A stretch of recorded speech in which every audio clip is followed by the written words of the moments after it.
आप सभी का हमारे चैनल पर बहुत बहुत स्वागत है। अब हम बात करते हैं अगले टॉपिक की, और टॉपिक है नाभिकीय ऊर्जा। बात करते हैं कि नाभिकीय ऊर्जा क्या होती है, उसको समझे पहले आप कि जब नाभिक की कुछ अभिक्रियाएं होती है। कुछ अभिक्रियाएं क्या होती है, देखो, जब कोई बड़ा नाभिक टूट जाए दो या दो से अधिक छोटे नाभिकों में, तो उस प्रक्रिया में कुछ एनर्जी मुक्त होती है। उसी एनर्जी को नाभिकीय ऊर्जा कहते हैं। या इसका अपोजिट बात हम कर लें कि अगर छोटे छोटे दो तीन नाभिक मिलकर एक बड़े नाभिक का निर्माण करें और उस अभिक्रिया में कुछ ऊर्जा मुक्त हो जाए, तो इसे कहते हैं नाभिकीय ऊर्जा। क्या कहते हैं इसे? नाभिकीय ऊर्जा। तो देखो आप, ऐसी अभिक्रियाएं जिनमें एक नाभिक टूटकर दूसरे तत्व की नाभिक में बदल जाए, ऐसी अभिक्रिया जिसमें एक नाभिक टूटकर दूसरे तत्व की नाभिक में बदल जाए, उसे क्या कहते हैं? नाभिकीय अभिक्रियाएं कहलाती हैं। इन अभिक्रियाओं में उत्पन्न ऊर्जा को नाभिकीय ऊर्जा कहते हैं। क्लियर? आगे देखिए, 1 किग्रा यूरेनियम के विखंडन से लगभग 10 की पावर 14 जूल ऊर्जा मुक्त होती है, जबकि 1 किग्रा कोयले के दहन से 10 की पावर 7 जूल ऊर्जा मुक्त होती है। कुल मिला के बात ये कि अगर हम 1 किलो कोयले को जला दें तो हमें 10 की पावर 7 जूल ऊर्जा मिल जाएगी, जबकि 1 किलो यूरेनियम को अगर हम विखंडित करा दें तो हमें 10 की पावर 14 जूल ऊर्जा प्राप्त हो जाएगी। कुछ स्टूडेंट सोच रहे होंगे कि भाई ये 1 किलो कोयले से जो ऊर्जा मिल रही है उसकी डबल ऊर्जा है, ये कि 7 दूनी 14 होता है, तो ये 10 की पावर में है, ये 10 की पावर में है, इसका डबल नहीं है। ठीक है ना? ये ऊर्जा इस ऊर्जा का 10 की पावर 7 गुना अधिक है, ये आपको समझना होगा। अब देखिएगा, 1 किग्रा कोयले के दहन से प्राप्त ऊर्जा से 100 वाट का एक बल्ब 8 घंटों तक प्रकाशित किया जा सकता है। मतलब 1 किग्रा अगर आपके पास कोयला है और आपने उसका क्या किया? दहन किया, तो आपको जो एनर्जी मिलेगी उस एनर्जी के बदले में 100 वाट का बल्ब 8 घंटों तक प्रकाशित हो सकता है, जबकि 1 किग्रा यूरेनियम 235 के विखंडन से यही बल्ब लगभग 3 गुणा 10 की पावर 4 वर्ष तक प्रकाशित किया जा सकता है। कुल मिला के बात यह है, अगर 1 किलो कोयले का आप दहन कर दो और उससे जो आपको एनर्जी मिलेगी, उस एनर्जी के बदले में 100 वाट का बल्ब 8 घंटे तक जल सकता है। क्लियर? लेकिन अगर आपने 1 किग्रा यूरेनियम का विखंडन से एनर्जी प्राप्त कर ली, तो उस एनर्जी से 100 वाट का बल्ब 30,000 वर्षों तक लगातार प्रकाशित होता रहेगा। तो आप अंदाज़ा लगा सकते हैं कि कोयले की तुलना में यूरेनियम जो है वो कितनी अधिक एनर्जी हमें प्रदान करता है। अगला टॉपिक देखिए आप, अगला टॉपिक है नाभिकीय विखंडन, न्यूक्लियर फिशन।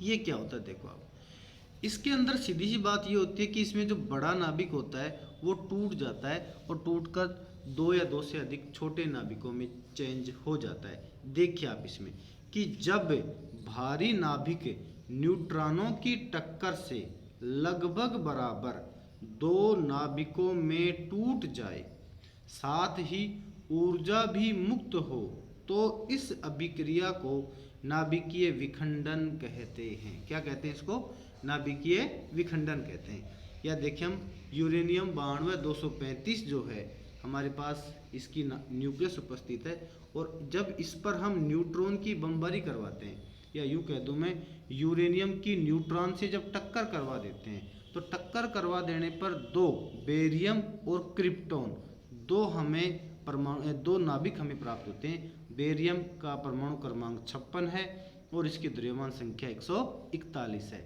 इसी प्रकार क्रिप्टॉन की 36 है और इसकी द्रव्यमान संख्या 92 है।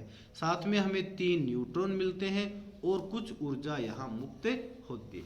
मतलब एक न्यूट्रॉन जब यूरेनियम के नाभिक पर टक्कर करता है तो बेरियम, क्रिप्टॉन 3 न्यूट्रॉन और साथ में एनर्जी फ्री होती है। अब बात आती है कि यह अभिक्रिया संतुलित है या नहीं। तो आपका हिसाब ऐसे देखोगे, 56 और 36 यहाँ 0 है, 56 36 को जोड़ोगे ना तो 92 प्लस 0 92 मिलना चाहिए। तो 56 36 92 के ही बराबर है, जोड़ सकते हो आप। इसी प्रकार 141 प्लस 92, फिर ये एक भी कितने 3 बार है तो 3 ये काउंट होंगे। तो 3 प्लस 92 प्लस 141 वास्तव में 235 प्लस 1 के बराबर होंगे। इससे ये पता लगता है कि अभिक्रिया हमारी संतुलित है। दूसरी बात कि यूरेनियम के टूटने से जरूरी नहीं कि ये युग्म ही आपको मिले, बेरियम क्रिप्टॉन का युग्म ही आपको मिले, और भी कई प्रकार के युग्म आपको यहाँ मिल सकते हैं। लेकिन वह जब उनको आप यहाँ लिखोगे तो भी ये अभिक्रिया पूरी तरह से क्या होनी चाहिए, संतुलित होनी चाहिए। आगे बात समझ में, मतलब जरूरी नहीं कि ये युग्म आपको प्राप्त हो, आपको और भी कई युग्म प्राप्त हो सकते हैं।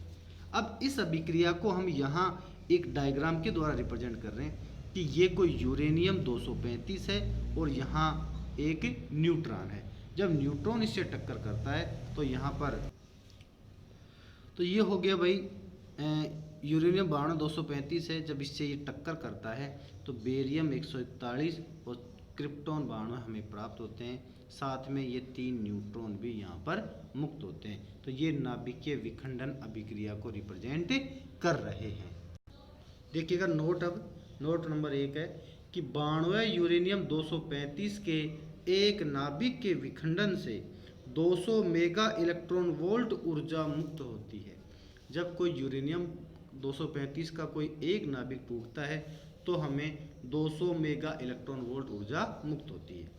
फिर देखिए नंबर 2 क्या कह रहा है कि 1 ग्राम 92 यूरेनियम 235 के विखंडन से, अगर 1 ग्राम 92 यूरेनियम 235 का विखंडन कर दें तो हमें 2 गुणा 10 की पावर 10 कैलोरी ऊष्मा मुक्त होती है। मतलब कि 1 ग्राम यूरेनियम 235 के विखंडन से 2 गुणा 10 की पावर 10 कैलोरी ऊष्मा प्राप्त होती है। अब बात हमें समझ में नहीं आता कि ये कैलोरी ऊष्मा क्या कर सकती, कितनी मात्रा है, ये हमें इसका आइडिया नहीं है। तो इसको समझाने के लिए एक एग्जाम्पल दिया है कि ये ऊर्जा क्या कर सकती है। उसका एग्जाम्पल देखिए कि यह ऊर्जा 2 लाख किलोग्राम पानी को, यह ऊर्जा 2 लाख किलोग्राम पानी को 0 डिग्री सेंटीग्रेड से 100 डिग्री सेंटीग्रेड तक गर्म कर सकती है। क्या कर सकती है, मान लीजिए आपके पास 2 लाख डिग्री सेंटीग्रेड पानी है, 2 लाख किलोग्राम पानी है, वो पानी 0 डिग्री पर ठंडा है, और अगर आप उसे 1 ग्राम यूरेनियम से उत्पन्न ऊष्मा भी प्रदान कर दें तो वो पानी 100 डिग्री पर गर्म हो जाता है। तो आपको ये आइडिया हो गया होगा कि 1 ग्राम यूरेनियम 235 में कितनी ज़्यादा एनर्जी प्रोड्यूस होती है। जब किसी जगह पर 45 किलो का या 50 किलो का या 150-200 किलो का यूरेनियम का बम डाला जाता है तो वहाँ कितनी एनर्जी वहाँ उत्पन्न होती होगी और कितनी विनाश लीला वहाँ उत्पन्न हुई होगी, आप इसका आइडिया लगा सकते हैं। जो विनाश हिरोशिमा और नागासाकी शहरों ने जापान देश की झेली थी। क्लियर। अगला टॉपिक देखिए, नियंत्रित एवं अनियंत्रित श्रृंखला अभिक्रिया।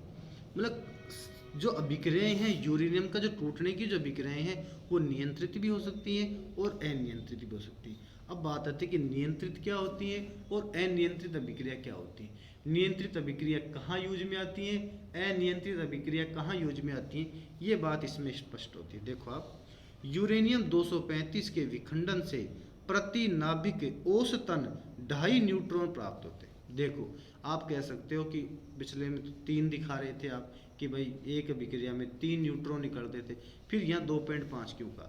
इसका रीज़न ये है कि जो 3 न्यूट्रॉन जो होते हैं, कई बार ऐसा होता है कि उनमें से किसी एक न्यूट्रॉन की एनर्जी जो है वो कम रहती है, मतलब इतनी कम रहती है कि वो दूसरे यूरेनियम को तोड़ नहीं सकता एक न्यूट्रॉन। तो मतलब कि 3 न्यूट्रॉन जो फ्री हो रहे हैं, उन 3 न्यूट्रॉनों में से तो किसी न्यूक्लियस के 2 न्यूट्रॉन काम के होते हैं, किसी न्यूक्लियस के 3 न्यूट्रॉन काम के होते हैं। तो जब सब इन सब का एवरेज निकालते हैं तो 2.5 न्यूट्रॉन, 2.5 न्यूट्रॉन तो नहीं हो सकते ना, ये तो हमें पता है। या तो किसी यूरेनियम के 2 न्यूट्रॉन काम के रहेंगे या 3 न्यूट्रॉन काम के रहेंगे, लेकिन जब इन सब का एवरेज निकालते हैं तो लगभग 2.5 न्यूट्रॉन जो हैं वो विखंडन अभिक्रिया को आगे कर सकते हैं। तो देखिए आप इसमें अब कि यूरेनियम 235 के विखंडन से प्रति नाभिक औसतन 2.5 न्यूट्रॉन प्राप्त होते हैं। अब इसकी नाभिकीय जो श्रृंखला अभिक्रिया है उसको समझो, आप क्या कहना चाहते हैं। देखो, ये प्रथम पीढ़ी अवस्था है और इसमें ये कोई एक न्यूट्रॉन है। क्लियर, ये प्रथम पीढ़ी में एक न्यूट्रॉन है। अब ये एक न्यूट्रॉन यूरेनियम की एक नाभिक से टक्कर करता है, इससे टक्कर करता है तो यहाँ पर ये बेरियम और क्रिप्टॉन को रिप्रेजेंट कर रहे हैं, दो है ना, 2 पॉइंट बेरियम क्रिप्टॉन रिप्रेजेंट कर रहे हैं। साथ में 3 न्यूट्रॉन फ्री होते हैं, ये बात आप समझ गए। हम कितने न्यूट्रॉन फ्री होते हैं? 3, लेकिन यहाँ हमने 3 की जगह 2 ही दिखाया कि भाई 2 न्यूट्रॉन फ्री हो रहे हैं। या यूँ कह दूँ मैं 3 में से ये मान लिया कि भाई एक न्यूट्रॉन की जो एनर्जी है वो आगे विखंडन करने योग्य नहीं होती, इसलिए उसको हटा दिया हमने और सिर्फ 2 न्यूट्रॉन ही काम लिया। ठीक है, तो ये द्वितीय पीढ़ी अवस्था है। ये प्रथम पीढ़ी में तो 1 न्यूट्रॉन था, द्वितीय पीढ़ी में 2 न्यूट्रॉन हो गए। अब ये 2 न्यूट्रॉन इस यूरेनियम से टक्कर करते हैं और इसको तोड़ते हैं। ये वाला न्यूट्रॉन इस यूरेनियम को तोड़ता है। जब ये दोनों इसको तोड़ते हैं तो यहाँ से 2 न्यूट्रॉन यहाँ से फ्री होते हैं और 2 न्यूट्रॉन यहाँ से फ्री होते हैं। तो कुल मिला के बात ये कि प्रथम पीढ़ी में तो 1 न्यूट्रॉन था, द्वितीय पीढ़ी में 2 न्यूट्रॉन है और तृतीय पीढ़ी में 4 न्यूट्रॉन है। अब ये 4 न्यूट्रॉन क्या करते हैं? देखो, ये न्यूट्रॉन इस यूरेनियम को तोड़ेगा, ये इसको तोड़ेगा, ये इसको तोड़ेगा और ये न्यूट्रॉन इसको तोड़ेगा। इसकी वजह से 2, 2, 2 और 2 8 न्यूट्रॉन फ्री हो जाते हैं और ये है चतुर्थ पीढ़ी अवस्था। ये अभी एक प्रक्रिया जो है लगातार चलती रहती है और यूरेनियम आपस में टूटते रहते हैं। क्लियर, समझ में आ गया होगा आपको। जब ये यूरेनियम आपस में इस प्रकार से आगे बढ़ती रहती है, जैसे अब यहाँ पर देखो, एक यहाँ तो 1 टूटा था, यहाँ 2 टूटे, फिर 4, अगले में 8, फिर 16, फिर 32, फिर 64, फिर 128, फिर 256। ठीक है, तो ये प्रक्रिया लगातार चलती रहती है जिससे कि जो एनर्जी फ्री हो रही है वो लगातार बढ़ती है। यहाँ कम एनर्जी है, यहाँ उससे ज़्यादा एनर्जी है, फिर और ज़्यादा एनर्जी है, फिर और ज़्यादा एनर्जी है। इसका मतलब हर पीढ़ी के बाद उत्पन्न एनर्जी की मात्रा जो है वो बढ़ती जाती है। क्लियर, अगर ऐसा हमेशा होता रहे, इस प्रकार से न्यूट्रॉन की संख्या बढ़ती रहे, तो फिर ऐसा समय आएगा जब यूरेनियम जो है वो अनियंत्रित हो जाएगा और एक साथ करोड़ों यूरेनियम एक साथ टूटेंगे और बहुत भयंकर मात्रा में करोड़ों लाखों कई करोड़ों यूरेनियम एक साथ टूटेंगे और उनके एक साथ टूटने से बहुत भयंकर मात्रा में विस्फोट उत्पन्न होगा और तबाही मच जाएगी। इसलिए इस अभिक्रिया को, इस टाइप की जिसकी मैं अभी बात की, उसे तो कहते हैं अनियंत्रित श्रृंखला अभिक्रिया। ये चित्र था नाभिकीय श्रृंखला अभिक्रिया का, ये आप बना सकते हो इसमें देखकर। और नियंत्रित का मतलब क्या होता है? इस टॉपिक में नियंत्रित दे रखा था, अगर हम किसी मेथड से ये उत्पन्न न्यूट्रॉन की संख्या को नियंत्रित कर सकें और फिर हम एक लिमिटेड में, जैसे मान लीजिए किसी जगह 1 लाख न्यूट्रॉन ही काम करें, 1 लाख न्यूट्रॉन ने 1 लाख यूरेनियम को तोड़ दिया और 3 लाख न्यूट्रॉन पैदा हुए। अब 3 लाख में से 2 लाख न्यूट्रॉनों को हम किसी तरीके से उस अभिक्रिया के बाहर कर दें तो वापस कितने बच गए? 1 लाख। फिर 1 लाख, फिर 1 लाख नाभिकों को तोड़ देंगे, फिर 3 लाख मिलेंगे, 3 लाख में से 2 लाख को फिर हम अभिक्रिया के बाहर कर देंगे, फिर 1 लाख ही बचेंगे। तो इस प्रकार से हर पीढ़ी में 1 लाख, 1 लाख, 1 लाख, 1 लाख यूरेनियम टूटते रहेंगे और एक निश्चित हमें एनर्जी प्राप्त होती रहेगी। ऐसी अभिक्रिया को कहते हैं नियंत्रित श्रृंखला अभिक्रिया। क्लियर, लेकिन अगर इस प्रकार से एनर्जी लगातार बढ़ती रही तो उसे हम कहते हैं अनियंत्रित श्रृंखला अभिक्रिया। देखिए आगे, अब स्वपोषी श्रृंखला अभिक्रिया के लिए आवश्यक है कि यूरेनियम 235 के विखंडन से प्राप्त न्यूट्रॉनों में से कम 1 न्यूट्रॉन आगे अभिक्रिया को बढ़ाए। इस प्रतिबंध को न्यूट्रॉन गुणन गुणांक कहते हैं और इसे पुनरुत्पादन गुणांक के भी कहते हैं। मतलब बात यह है कि भाई 3 न्यूट्रॉन मिलते हैं ना, उन तीनों में से कम 1 न्यूट्रॉन आगे का विखंडन करे तभी अभिक्रिया आगे चलेगी। अगर वो तीनों में से एक भी न्यूट्रॉन आगे विखंडन नहीं कर रहा है तो ओबियसली है अभिक्रिया रुक जाएगी। तो अगर हमें अभिक्रिया को आगे चलानी है तो अपने आप स्वपोषी है, स्वपोषी श्रृंखला अभिक्रिया, मतलब कि उसमें न्यूट्रॉन खुद में उत्पन्न हो रहे हैं, बाहर से नहीं देने पड़ रहे हैं। तो ऐसी अभिक्रिया में कम से कम 1 न्यूट्रॉन आगे का विखंडन करना चाहिए। तो ये बात मैं फिर पढ़ रहा हूँ कि स्वपोषी श्रृंखला अभिक्रिया के लिए आवश्यक है कि यूरेनियम 235 के विखंडन से प्राप्त न्यूट्रॉनों में से कम 1 न्यूट्रॉन आगे अभिक्रिया को बढ़ाए। इस प्रतिबंध को न्यूट्रॉन गुणन गुणांक कहते हैं और इसे पुनरुत्पादन गुणांक के भी कहते हैं। क्लियर, समझ में आ गया होगा। तो वास्तव में के क्या होता है? वास्तव में के होता है विखंडन की किसी पीढ़ी में न्यूट्रॉन की संख्या बटे इस पीढ़ी के पूर्व की पीढ़ी में न्यूट्रॉन की संख्या। मतलब देखिएगा, जैसे पहले वाले चित्र में हमने देखा था कि पहली पीढ़ी में एक न्यूट्रॉन था, दूसरी में क्या था, दो थे। तो यहाँ तो क्या हो गया, अगर मैं दूसरे की बात करूँ तो विखंडन की किसी पीढ़ी में न्यूट्रॉन की संख्या कितनी है, दो। पहली पीढ़ी में कितने था, एक, तो दो बटा एक कितना हो गया, दो हो गया। तो के का मान कितना आ गया, दो।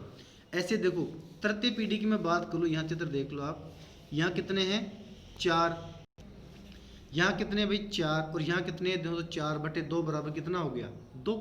यहाँ भी के का मान दो आ रहा है। इसमें देखो 8/4 बराबर क्या हो गया, दो, इसमें भी दो ही आ रहा है। तो इस प्रकार से के की वैल्यू जो है ना वो यहाँ हमारे इसमें तो दो प्राप्त हो रही है। वैसे के की अधिकतम वैल्यू कितनी होती है, के का अधिकतम मान 2.5 हो सकता है। तो एग्जाम में सवाल बनता है कि पुनरुत्पादन गुणांक के क्या है या न्यूट्रॉन गुणन गुणांक क्या है। इसकी डेफिनेशन लिखो तो आपको लिखना है कि विखंडन की किसी पीढ़ी में न्यूट्रॉन की संख्या तथा इसके पहले वाली पीढ़ी में न्यूट्रॉन की संख्या का अनुपात विखंड पुनरुत्पादन गुणांक के कहलाता है। और के बराबर फॉर्मूला लिख देना, और के का अधिकतम मान 2.5 हो सकता है। अब बात करते हैं, नंबर फर्स्ट है कि यदि के ग्रेटर देन हो, अगर के का मान एक से ज़्यादा होगा, एक से ज़्यादा होगा तो इसका मतलब इस पीढ़ी में ज़्यादा न्यूट्रॉन है इस पीढ़ी के बजाय, तभी के का मान एक से बड़ा होगा।